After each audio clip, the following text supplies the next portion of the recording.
Hello everyone, आज का हमारा topic wave equation, heat equation and Laplace equation. हाँ जी, ये टॉपिक प्यारे बच्चों मोस्ट इंपॉर्टेंट टॉपिक है। ये बीएससी, एमएससी, एंट्रेंस एग्जाम और आपके CSI NET, GATE and other competitive exams के लिए ये टॉपिक मोस्ट इंपॉर्टेंट है और यहाँ से क्वेश्चन बन जाता है। ये टॉपिक कोई मुश्किल नहीं है, बिल्कुल आसान टॉपिक है। ठीक है, मज़ेदार टॉपिक है, आपको यहाँ पे मज़ा आने वाला है। अब यहाँ पे कुछ इक्वेशन, ये जो इक्वेशन है ये फिजिक्स के अंदर पढ़ाई जाती हैं, ठीक है, लेकिन जो इनका सॉल्यूशन है वो मैथमेटिक्स के अंदर आता है। ठीक है जी, तो इनको देख करके डरना नहीं है कि फिजिक्स पढ़ रहे हैं हम, नहीं, बिल्कुल आसान चीज़ है। ठीक है, तो आज देखते हैं कि वेव इक्वेशन होती क्या है, हीट इक्वेशन क्या होती है एंड डिफ्यूजन हमारे पास लाप्लास इक्वेशन क्या होती है। ठीक है, उनको आज हम देखते हैं। तो सबसे पहले हमारे पास है वेव इक्वेशन।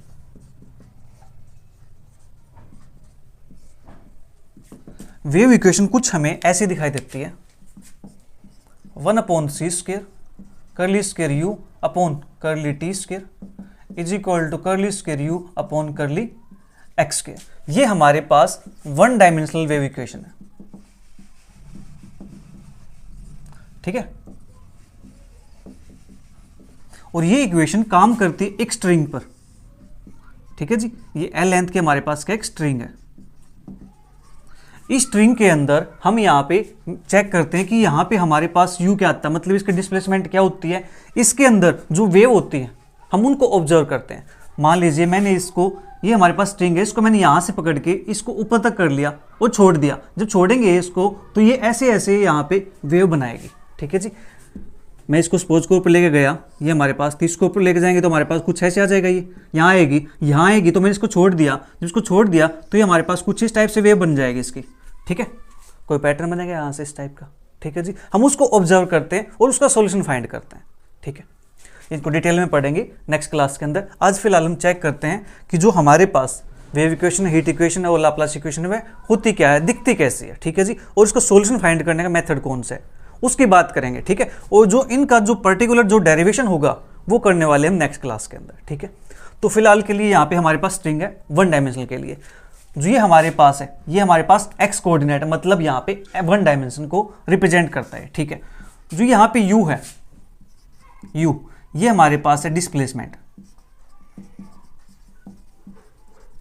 जो t है ये डिनोट करता है टाइम को, कि कितने टाइम पीरियड के अंदर। ठीक है जी, u हो गया, t हो गया हमारे पास, और जो c हमारे पास, ये हमारे पास है स्पीड के लिए, स्पीड ऑफ वेव। ठीक है जी, वेव की स्पीड क्या रहने वाली है। और जो c² है ये होता है हमारे पास कैपिटल T अपॉन रो, जहां पे जो कैपिटल T है वो हमारे पास स्ट्रिंग के अंदर टेंशन है, टेंशन इन स्ट्रिंग। टेंशन मतलब तनाव। ठीक है जी, उसके अंदर कितना तनाव आया हुआ है, ठीक है, कितनी टाइट है वो, कितनी लूज है, इस टाइप से। ये हमारे पास है लीनियर डेंसिटी। ठीक है, रो को लीनियर डेंसिटी बोलते हैं, टी को हमारे पास टेंशन स्ट्रिंग के अंदर है, सी हमारे पास स्पीड ऑफ वेव है। ठीक है जी, और यू हमारे पास डिस्प्लेसमेंट आ गया। ठीक है, ये हमारे पास एक्स कोऑर्डिनेट, यानी वह एक कोऑर्डिनेट है एक्स के अंदर, तो इसको बोलते हैं वन डायमेंशनल। अगर मैं इसको बात करूँ टू डायमेंशनल के अंदर, तो ये हमारे पास बन जाएगी 1/c² curly square u upon curly t² is equal to curly square u upon curly x² plus curly square u upon curly y²। ये हमारे पास वेव इक्वेशन है टू डायमेंशनल के अंदर। ठीक है, wave equation in two dimension. ठीक है जी, टू डायमेंशन के अंदर हमारे पास है। इसी प्रकार से ये एन डायमेंशन के अंदर भी आ सकती है। किस प्रकार से, 1/c² curly square u upon curly t² is equal to curly square u by curly x1 square plus के curly square u by curly x2 square plus के curly square u by curly x3 square plus के अब dot dot dot plus up to curly square u by curly xn square. ये हमारे पास wave equation है, wave equation in n dimension. ठीक है जी, या n dimensional wave equation.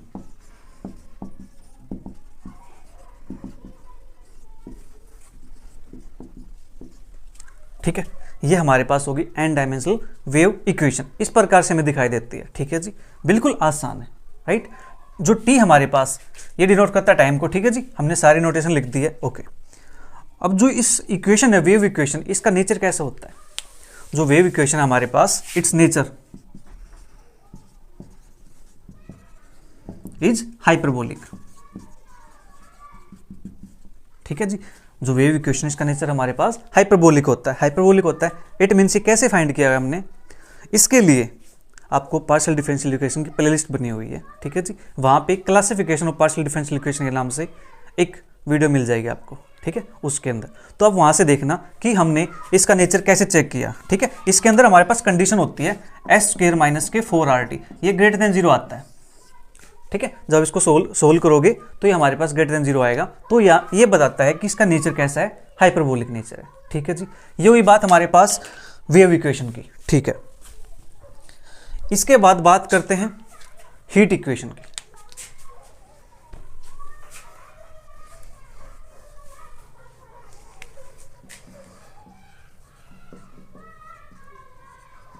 Heat equation या फिर इसको डिफ्यूजन इक्वेशन बोलते हैं।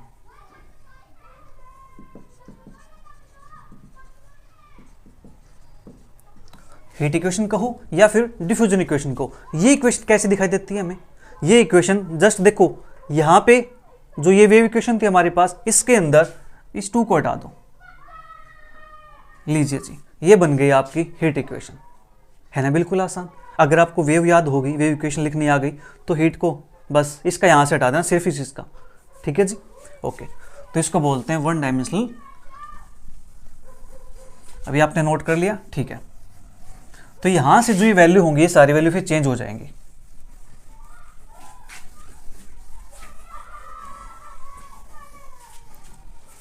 ये हो गया हमारे पास one dimensional heat equation.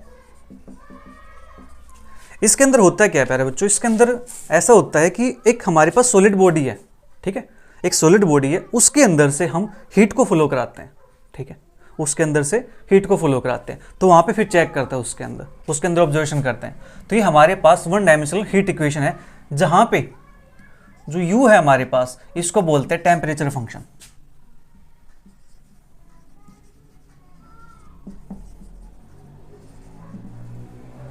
Temperature function, you हमारे पास टेम्परेचर फंक्शन हो गया, टी हमारे पास यहाँ पे टेम्परेचर आएगा, यहाँ पे टाइम नहीं आएगा, यहाँ पे टेम्परेचर की बात करेंगे हम, ठीक है। यू हो गया हमारे पास, टी हो गया हमारे पास, एक्स तो आपको पता ही है, कोऑर्डिनेट एक्स एक्सिस है, ठीक है। ये हमारे पास कोऑर्डिनेट एक्सिस है। ये बात हुई हमारे पास वन डायमेंशनल के अंदर। वहां पे हमारे पास जो सी स्क्वायर था, उसकी वैल्यू थी T/ρ। यहां पे जो सी स्क्वायर है, इसकी जो वैल्यू आएगी, वो वैल्यू आएगी अपने पास K/S ρ, ठीक है। ये हमारे पास आएगा, जहां पे ये कंप्लीट हमारे पास क्या कहलाता है, इसको बोलते हैं हम थर्मल डिफ्यूजिविटी, डिफ्यूजिविटी, ठीक है। जो सी स्क्वायर है हमारे पास क्या कहलाएगा, थर्मल डिफ्यूजिविटी। जो ये के है, इस के को बोलते हैं हम थर्मल कंडक्टिविटी।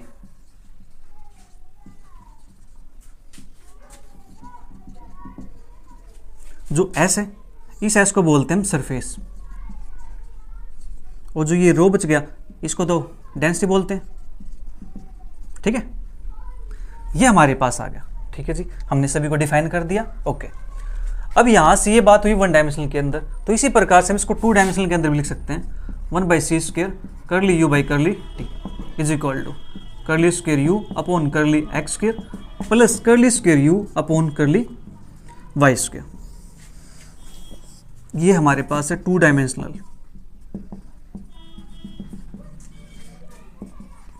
हीट इक्वेशन या फिर डिफ्यूजन इक्वेशन, ठीक है, ओके। इतना काम हो गया। अब इसकी बात करते हैं नेचर की। इसका नेचर कैसा रहने वाला है?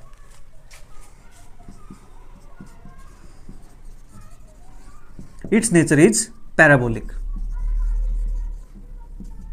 ठीक है, इसका नेचर पैराबोलिक रहने वाला, ठीक है जी। यहां तक बात होगी अपनी इतनी। अब बात करते हैं थर्ड इक्वेशन हमारे पास, लाप्लास इक्वेशन।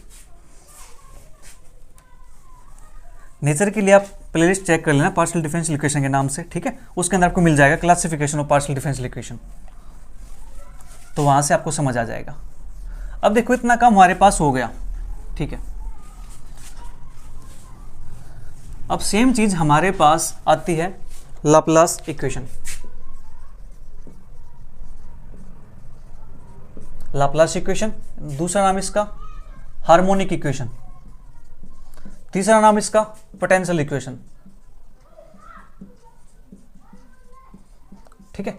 इसके हमारे पास 3 नाम है, Laplace equation, harmonic equation and potential equation, ठीक है।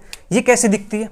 ये हमें इस प्रकार से दिखते हैं, curly square u by curly x square plus curly square u by curly y square is equal to 0, या फिर इसको हम ऐसे लिख सकते हैं, ठीक है जी। ये हमारे पास है लाप्लासियन इक्वेशन। इसके अंदर क्या होता है? स्टेडी स्टेट, मतलब क्या है, यहां पे जो u है, u does not very with t के साथ u वेरी नहीं करता, ठीक है। हमारे पास क्या होता था यहाँ पे, curly u by curly t या फिर curly square u by curly t square, ये था। हमने वेव इक्वेशन के अंदर, हीट इक्वेशन के अंदर ये चीज देखी है, ये हीट के इक्वेशन के अंदर था, ये हमारे पास वेव इक्वेशन के अंदर था, यानी u वेरी करता था t के साथ, t के रिस्पेक्ट में। अब यहाँ पे क्या स्टेडी स्टेट आ जाती है पोजिशन, मतलब u does not very with t, u change नहीं होता t के साथ, t कुछ होता रहे उससे कोई फर्क नहीं पड़ेगा, u सेम रहेगा। u सेम रहेगा मतलब कांस्टेंट है, कांस्टेंट है तो उसका डेरिवेटिव 0 होता है, इसलिए यहाँ पे क्या जाता है, हमारे पास 0 आ जाता है, ठीक है। आपको यहाँ पे याद रखने में कोई प्रॉब्लम नहीं रहने वाली, ठीक है जी। अब यहाँ पे जो u है, इस u को हम बोलते हैं पोटेंशियल फंक्शन,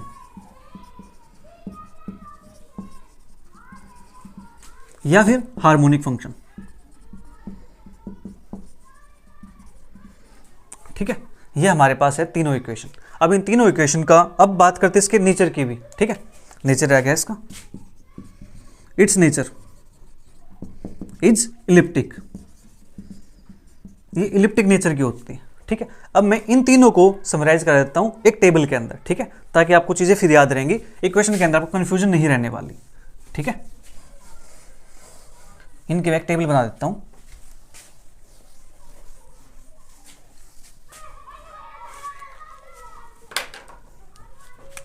सबसे पहले अपने पास वेव इक्वेशन, ठीक है। वेव इक्वेशन हमने अपने पास, और यहां पे लिख देता हूं डायमेंशनल हमारे पास 1D 2D वेव इक्वेशन, यहाँ पे इक्वेशन लिख देता हूँ, ठीक है। तो सबसे पहले अपने पास है वेव इक्वेशन। वेव इक्वेशन अपने पास होती है 1/c² curly square u upon curly t square is equal to curly square u upon curly x square, 1 dimensional, ठीक है जी। ये अपने पास 1 डायमेंशनल वेव इक्वेशन आ गई। फिर इसके बाद 1 डायमेंशन हो गया तो अब 2 डायमेंशन के अंदर बात करेंगे इसकी, तो 1/c² curly square u by curly t square is equal to curly square u by curly x square plus curly square u by curly y square. ये हो गया अपने पास 2 डायमेंशनल, ठीक है। ये भी क्या है, वेव इक्वेशन, ठीक है जी। इसके बाद आती है हीट इक्वेशन। हीट इक्वेशन अपने पास है 1/c² curly u upon curly t curly square u by curly x square, 1 dimensional, ठीक है। फिर हीट इक्वेशन अपने पास 1/c² curly u by curly t is equal to curly square u by curly x square plus curly square u by curly y square, 2 dimensional, ठीक है। इसका आता third Laplace equation. Laplace equation अपने पास है curly square u upon curly x square plus curly square u upon curly y square is equal to 0 और this is equal to 0। इसको बोलते हैं लाप्लासियन ऑपरेटर,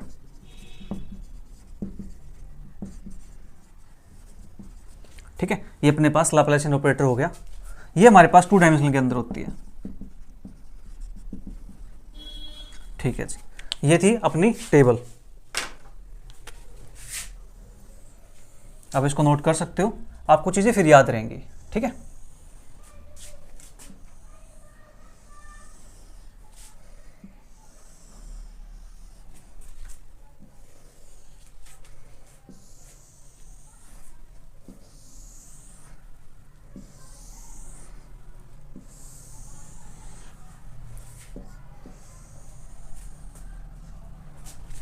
लीजिए जी, बन करके अपनी टेबल तैयार हो चुकी है।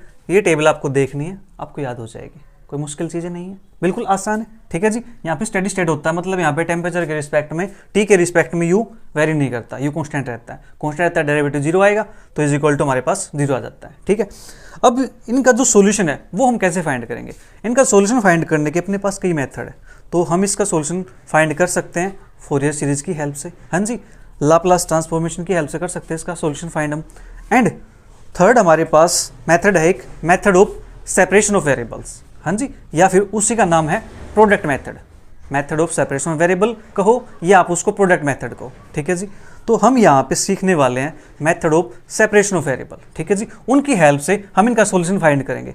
तो सोल्यूशन फाइंड करें उससे पहले हमें ये पता होना चाहिए मेथड ऑफ सेपरेशन वेरिएबल है क्या, यानी कैसे वो काम करता है। ठीक है जी, आज हम उसको सीखने वाले और उस पर बेस्ड एक क्वेश्चन भी करने वाले हैं। ठीक है, फिर नेक्स्ट वीडियो में हम बात करेंगे इनके डेरिवेशन की, इनके सॉल्यूशन की। ठीक है जी, वो solution method of separation variable की हेल्प से इसको सोल्व करेंगे। तो बात करते हैं method of separation of variable की, कि वो हमारे पास क्या है, कैसे काम करता है। ठीक है, बिल्कुल आसान है।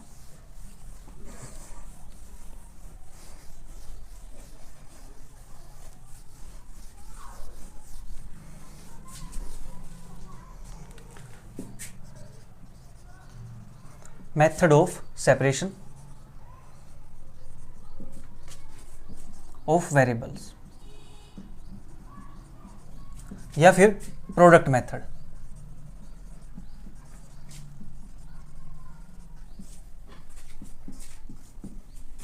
ठीक है जी, अब ये काम कैसे करता है? इसके अंदर प्यारे बच्चों होता कुछ ऐसा है कि अपने पास एक पार्शियल डिफरेंशियल इक्वेशन होती है।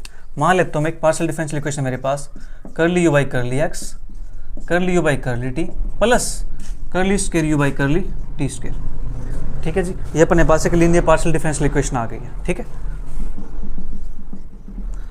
अब हमें इसका सॉल्यूशन फाइंड करना है, किसकी हेल्प से? Method of separation of variables. ठीक है, सेपरेशन को separable method of separation of variables. ठीक है, तो इसकी हेल्प से हमें इसका सॉल्यूशन फाइंड करना। इसका सॉल्यूशन फाइंड करने के लिए हम सॉल्यूशन को लेट करके चलते हैं। ठीक है जी, सॉल्यूशन को लेट करके चलते हैं। यहां पे देखो, जो x है और जो अपने पास ये t है, ये हमारे पास क्या है? Independent variables. ठीक है जी, ये अपने पास क्या है? Independent variables.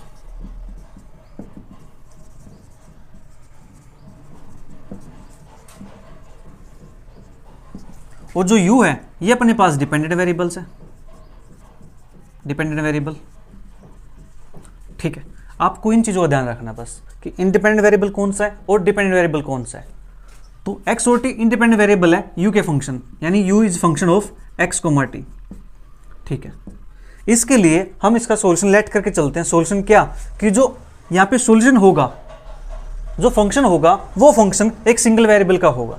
ठीक है जी, x और t वेरिएबल है, तो यहाँ पे मान लेते हैं जो x फंक्शन होगा वो फंक्शन मेरे पास वेरिएबल x का होगा। ठीक है जी, इसी प्रकार से हम एक t फंक्शन मान लेते हैं, वो t फंक्शन मेरे पास क्या होगा? t वेरिएबल का होगा। ठीक है जी, क्योंकि हम बात क्या करें? Method of separation of variables की, इनको हमने सेपरेट किया हुआ है। ये x का ही फंक्शन है, ये हमारे पास t का ही फंक्शन है। ठीक है, वेरिएबल x का, ये वेरिएबल t का। ठीक है जी, इस प्रकार से हमारे पास है। ठीक है, अब यहां से हमें करना क्या होता है? यहां से हमें ये बनाना होता है और इस इक्वेशन के अंदर पुट कर देना है। ठीक है, ये अपने पास इक्वेशन नंबर 1 है, हमें इसकी सहायता से ये निकालना है, u का partial derivative with respect to x।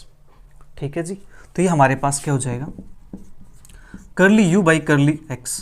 तो यहाँ पे x का फंक्शन तो सिर्फ ये है, ये तो कांस्टेंट रहेगा। ठीक है जी, पार्शियल के अंदर क्या होता है? एक फंक्शन जिसके रिस्पेक्ट में करते हैं उसी का डेरिवेटिव करते हैं, बाकी कांस्टेंट हो जाते हैं। ठीक है, तो ये हमारे पास आ जाएगा x डैश और t तो हमारे पास कांस्टेंट है। ठीक है, इसी प्रकार से curly u by curly t निकालते हैं। ये अपने पास क्या हो जाएगा? t के रिस्पेक्ट में है तो t का डेरिवेटिव होगा, ये हमारे पास एज इट इज रहेगा, तो ये हो जाएगा x t dash. Curly u by curly t निकालेंगे। ठीक है, अब हमें curly square u by curly t square भी निकालना है, तो इसका डेरिवेटिव फिर से कर दो, x तो कांस्टेंट रहेगा, इसका डेरिवेटिव हो जाएगा t डबल डैश। ठीक है जी, ये हमारे पास वैल्यूज आ चुकी हैं, इनको हमें पुट करना है इक्वेशन 1 के अंदर। पुट इन इक्वेशन 1, इक्वेशन 1 के अंदर इसको पुट कर देंगे। पुट करने के बाद इसको थोड़ा सा सिंप्लीफाई करेंगे।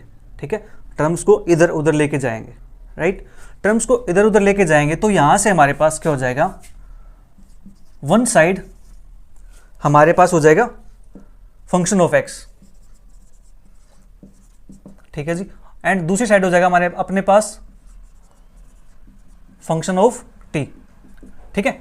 इस प्रकार से हमारे पास कुछ बन जाएगा, ठीक है जी, यानी वेरिएबल टी, वेरिएबल एक्स, इस टाइप से हमारे पास बनेगा। हो सकता है यहाँ पे मान लो एक्स डैश अपॉन एक्स बन जाए, हो सकता है यहाँ पे टी डैश अपॉन टी बन जाए, इस टाइप से हमारे पास बनेगा, राइट। इस टाइप से बनेगा तो इसके बाद हम क्या करेंगे, ये दोनों चीज़ें आपस में इक्वल हैं, ठीक है जी, ये दोनों चीज़ें आपस में इक्वल हैं तो ये किसी न किसी कॉन्स्टेंट के इक्वल होंगे। हाँ जी, ये क्या होंगे, किसी न किसी कॉन्स्टेंट के इक्वल हो जाएंगे। मान लेते कॉन्स्टेंट वो हमारे पास ए है, ठीक है जी, तो इसको भी एक इक्वल लिखेंगे, इसको भी एक इक्वल लिखेंगे। X dash upon X is equal to A and T dash upon T is equal to A. इसके बाद हमें करना है इसका इंटीग्रेशन, ठीक है जी, इंटीग्रेशन करेंगे। यहां से हमारे पास x की वैल्यू आ जाएगी कुछ, यहां से हमारे पास t की वैल्यू आ जाएगी कुछ, मान लेते c1x प्लस के c2 आ गया, यहां से c3t प्लस के c4 आ गया, इस टाइप से हमारे पास आ जाएगा।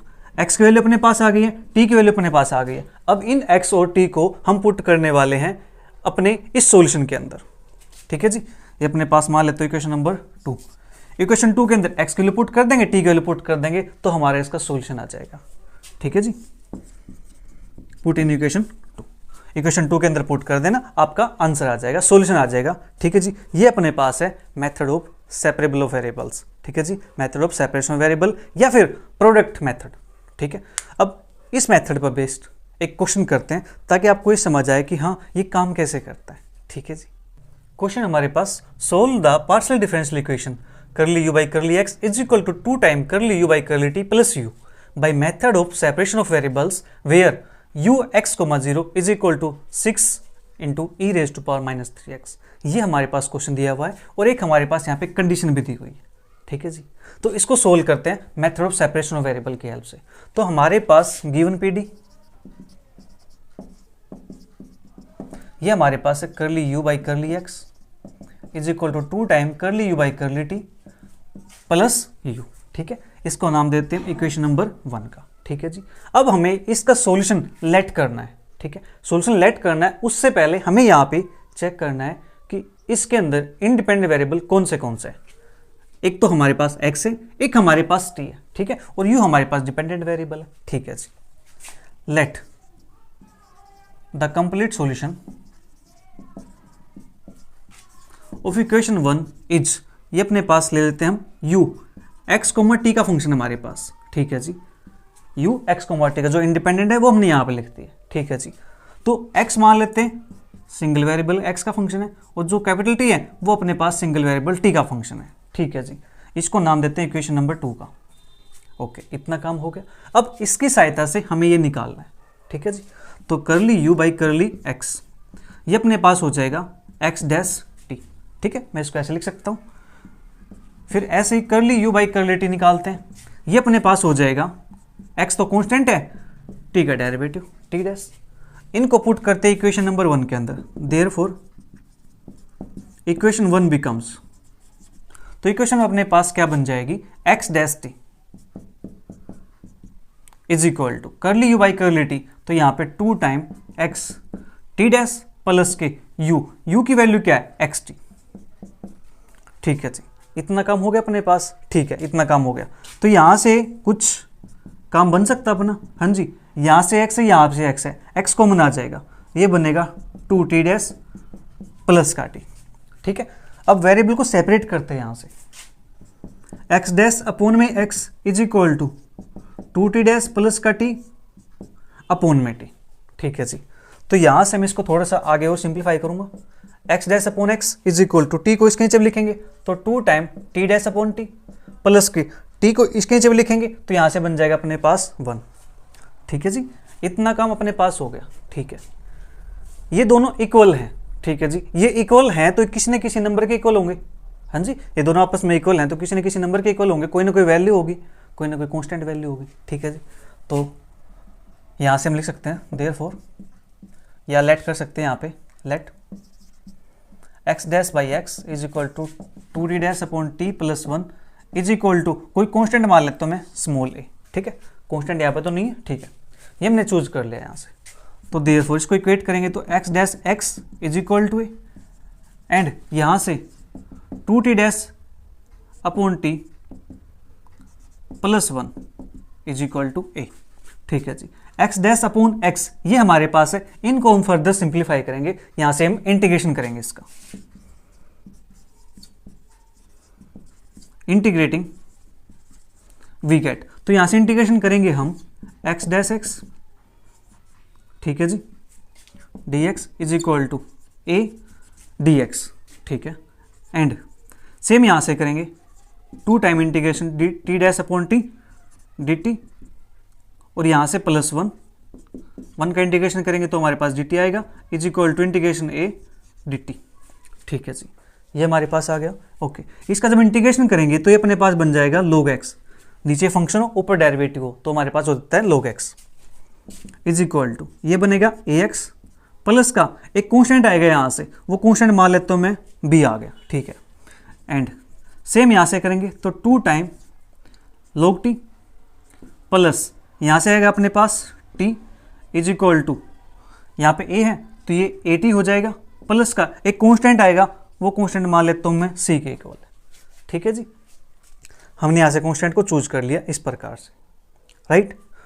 अब यहाँ से मुझे x की वैल्यू फाइंड करनी है और t की वैल्यू फाइंड करनी है, ताकि मैं इसके अंदर पुट कर सकूँ, ठीक है, और अपना सॉल्यूशन फाइंड कर सकूँ।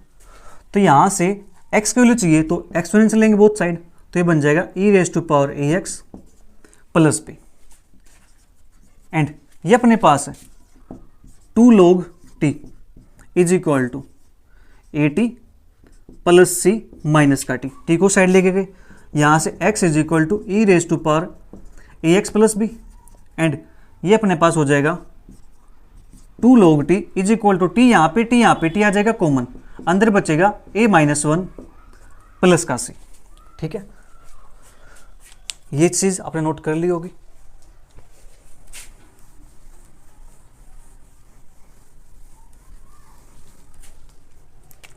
x is equal to e raise to power a x plus b, and यहां से t के लिए निकालने मुझे, तो उससे पहले log t निकालते हैं। log t अपने पास हो जाएगा 1/2 t a minus 1 plus c, हमें चाहिए ए एक्स प्लस बी, एंड यहाँ से आ जाएगा T E raise to power 1/2 T into a minus 1 plus का सी। ये अपने पास आ गई x की वैल्यू एंड t की वैल्यू। ठीक है जी, putting these values in equation number 2, equation 2 के अंदर इनको पुट कर देंगे, तो यहां से अपने पास बन जाएगा u x, t is equal to x की जगह पे x की value e raise to power a x plus b. ठीक है जी, इंटू t की जगह पे t की value e raise to power 1/2 t into a minus 1 plus का c। ठीक है जी, ये हो गया अपना इसका सॉल्यूशन। ठीक है, इसका सॉल्यूशन हो गया, राइट। बट यहाँ पे इन्होंने एक कंडीशन दे रखी है। ठीक है जी, अगर कंडीशन नहीं होती तो हम यहाँ तक कर देते, अपना काम हो जाता, लेकिन एक कंडीशन और डाल दी इन्होंने। अब इस कंडीशन का यूज तो करना पड़ेगा। हाँ जी, तो करते हैं इसका यूज, फिर अपना फाइनल सॉल्यूशन आ जाएगा। यहां से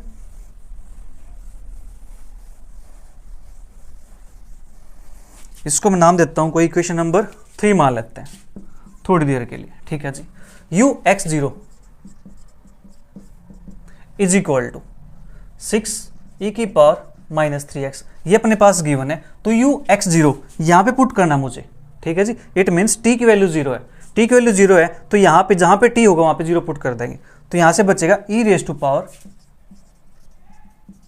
e⁻ax प्लस b। ठीक है जी, e⁻ax plus b into e⁻1/2 t a minus 1 plus का c। यहाँ पे t की वैल्यू 0 पुट करेंगे, खत्म ये, तो यहाँ से आएगा e⁻1/2 c, यानी e⁻c/2 is equal to 6e⁻−3x। ठीक है जी, इतना काम हो गया। ओके, अब देखो यहाँ से थोड़ा सिंप्लीफाई करेंगे, e⁻ax इंटू e⁻b और e⁻c/2 is equal to 6e⁻−3x। अब देखो ये क्या है, कांस्टेंट नंबर, ये क्या है, कांस्टेंट नंबर है, तो इसको मैं थोड़ी देर के लिए कोई कांस्टेंट नंबर मान लूँ। चलो कैपिटल ए मान लेते हैं इसको हम, 6 e raise to power minus 3x, where a is equal to e raise to power b plus c by two. इनको ऐड करेंगे, बेस सेम है तो पावर ऐड हो जाती है, तो b plus c by two है, उसकी वैल्यू हमने a ऐड कर ली। ठीक है, ओके। अब यहां से कंपेयर करो, कंपेयरिंग, तो यहां से जो a की वैल्यू आएगी, स्मॉल a की वैल्यू, वो आ जाएगी -3, और जो कैपिटल A है इसकी वैल्यू आ जाएगी 6 के इक्वल। ठीक है जी, स्मॉल a की वैल्यू अपने पास आई है -3 के इक्वल, और कैपिटल A की वैल्यू अपने पास आई है 6 के इक्वल। ठीक है जी, इतना काम अपने पास हो गया। ओके, तो अब ये वैल्यू मुझे यहाँ पुट करनी पड़ेगी। ठीक है जी, तो करते हैं यहाँ पे पुट, तो देयरफॉर uxt। अब आप सोच रहे होंगे a की वैल्यू -3 है, चलो पुट कर देते हैं -3x। ठीक है जी, इंटू e की पावर b, e की पावर b यहाँ पे है और e की पावर c बाई 2 ये बनेगा, b यहाँ पे, e की पावर c यहाँ पे। चलो मैं इसको यहाँ पे लिख देता हूँ अगर आपको कोई प्रॉब्लम है तो, e raise to power ax into e raise to power t into a minus 1/2। ठीक है जी, और यहाँ पे आ जाएगा अपने पास a, ऐसा लिख सकते हैं, या a को मैं यहाँ पे लिख देता हूँ आगे, ये uxt की वैल्यू अपने पास हो गई। ठीक है, वहाँ से निकाल लो, यहाँ से निकाल लो, क्योंकि e raise to power b है, e raise to power c by 2 ये हो जाएगा, इसको मैंने a नाम दिया हुआ है यहाँ पे। ठीक है जी, तो यहाँ पुट करते हैं इसके अंदर, तो e raise to power a की जगह पे -3x हो जाएगा। ठीक है, into e raise to power t, यहाँ पे -3 -1/2, और जो a है, a की वैल्यू है 6, तो ये आ जाएगा यहाँ पे 6, तो 6 e raise to power -3x, e raise to power -3 -1 -4/2 -2, तो माइनस का 2t, तो 6 into E raise to power -3x minus का 2t, ये आ जाएगा अपने पास complete solution. This is required solution. ठीक है, इस प्रकार से हम अपने क्वेश्चंस को सोल्व करेंगे। अब प्यारे बच्चों, आपके लिए छोटा सा काम है। ठीक है, आपको करना क्या है, जो हमने wave equation, heat equation, Laplace equation ये ट्राई किया है, तो आपको हीट इक्वेशन अपने पास 1/c² curly square u by curly t square is equal to curly square u by curly x square, इसको ट्राई करना है मेथड ऑफ सेपरेशन वेरिएबल की हेल्प से। ठीक है, राइट। आज के लिए आपका इतना काम है, फिर कल हम इसी मेथड से सोल्व करेंगे। पहले आप इसको ट्राई करना, ठीक है, ताकि आपको पता चले कि आप कहाँ तक पहुँचते हो। ठीक है जी, उसका फिर आगे हम पहुँचा देंगे, राइट। तो आज के लिए इतना ही, मिलेंगे जल्दी नेक्स्ट वीडियो में वेव इक्वेशन के डेरिवेशन के साथ, उसका सोल्यूशन हम फाइंड करेंगे। ठीक है, तो तब तक के लिए bye bye, take care, see you, thank you for watching.